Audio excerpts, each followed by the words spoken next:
salut. Salut, ah oui, comment réparer le batterie de scooter en vélo en sachant que maintenant il y a plein de marques de vélos et scooters dans le monde. Surtout la technologie en Chine, il y a beaucoup de marques chinoises Ouais. comme Amflow, comme l'autre encore nouveau, Nightbot, etc. Ouais. Ils viennent dans le pays européen.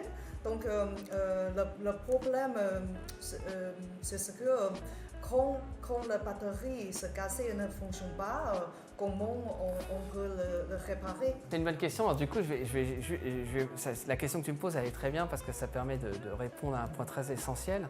C'est quelle que soit la marque de la batterie, ça ne va pas changer grand-chose. En fait, si c'est n'importe quelle marque, on va la réparer de la même façon. Alors, j'ai déjà fait un tuto là-dessus. C'est un tuto où il faut vraiment y aller en ayant un minimum de base. C'est-à-dire quelqu'un qui ne connaît rien, je ne vais pas lui dire répare ta batterie toi-même parce qu'il va faire n'importe quoi. Mais une batterie, en fait, pour bien expliquer comment ça fonctionne, elle a un BMS dedans, ce qu'on a développé, le BMS universel, qui lui, il a un programme à l'intérieur qui va voir quand la batterie n'a pas été utilisée depuis longtemps. Quand la batterie, elle a une pile à l'intérieur qui n'est plus bonne. Et le rôle du BMS, c'est de couper l'électricité quand il y a un problème. Parce que si on ne coupe pas l'électricité, on peut avoir un incendie.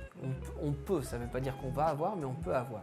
Donc on va couper systématiquement quand la batterie, elle n'aura pas été utilisée depuis longtemps, aucune pile sera à l'intérieur défectueuse. Donc ce qu'il faut, c'est en fait, il faut ouvrir la batterie et avec un voltmètre, un équipement pour prendre la tension, on va regarder avant le BMS, avant qu'il coupe, voir s'il y a réellement de l'énergie dedans. Si il y a de l'énergie dedans, ça va vouloir dire que le BMS a coupé parce que c'était resté trop longtemps. S'il y a de l'énergie qui correspond à une certaine valeur.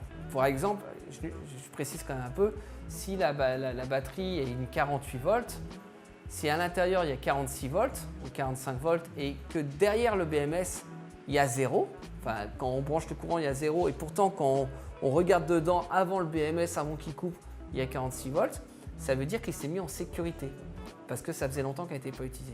Donc là on va charger directement avant le BMS. Mais quand on charge, il faut impérativement rester devant sa batterie avec un seau d'eau à côté parce que si ça commence à fumer ou à chauffer, il faut mettre dans le seau d'eau. Parce qu'il s'est peut-être mis en sécurité, parce qu'il y avait peut-être une pile à l'intérieur qui était défectueuse. Donc ce que je veux dire par là, il faut rester vigilant quand on charge comme ça, quand on charge directement. Mais oui, on peut charger, et c'est la première solution, réparer sa batterie soi-même. La deuxième solution, et ça un professionnel, par exemple le professionnel agréé avec nous, le professionnel qui veut qu'on lui renvoie des clients, il peut tout à fait faire ça. Après, c'est une habitude. Quand on regarde la batterie, on regarde un peu la température. Si on voit que tout va bien, on continue la charge. Si on voit qu'il y a quelque chose qui chauffe, on arrête. Il y a une expérience qui se fait dans l'habitude. Mais voilà, il y a ça. Comment on peut déjà réparer une batterie? Si une batterie qui n'a pas été servie, ça se répare facilement. Et après, quand il y a une cellule à l'intérieur qui est plus bonne, donc une cellule à l'intérieur qui est plus bonne, faut la remplacer. Alors, je vais quand même nuancer, c'est s'il y a une cellule c'est une pile qui est pas bonne à l'intérieur, donc vaut mieux toutes les remplacer. Mais c'est toujours plus gagnant parce que si tu prends une batterie d'un vélo, la batterie Bosch, tu l'ouvres, tu vas juste changer tes piles à l'intérieur, tu vas économiser beaucoup d'argent par rapport à ta batterie Bosch. Ça ne va pas te coûter cher, ça ne va vraiment pas te coûter cher. Et ça, il faut demander par contre à un professionnel qui le fasse. Mais on va passer le coût, par exemple, d'une batterie qui coûte 400 € à 80 €. Et on aura une batterie neuve. Donc c'est réparable sans problème. Une batterie, c'est réparable sans problème. Voilà. Et le scooter, c'est exactement pareil. Une batterie de vélo, une batterie de scooter, on va dire maximum qu'on peut avoir, c'est 72 volts pour un scooter, généralement. Pour un vélo, c'est généralement du 36 volts.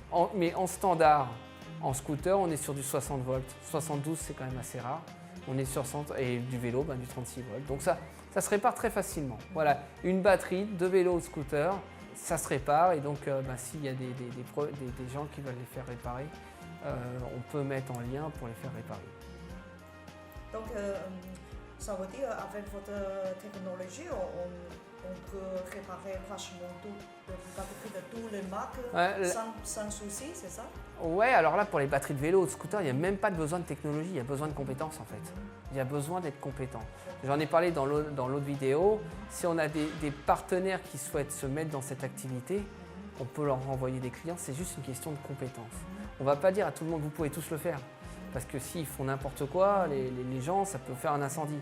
Mais c'est facile à réparer une batterie et ça se répare. Une batterie, ça se répare. Il ne faut pas croire, tu vois, j'ai un scooter électrique, tu as roulé dessus, la batterie n'avait pas servi pendant 4 ans.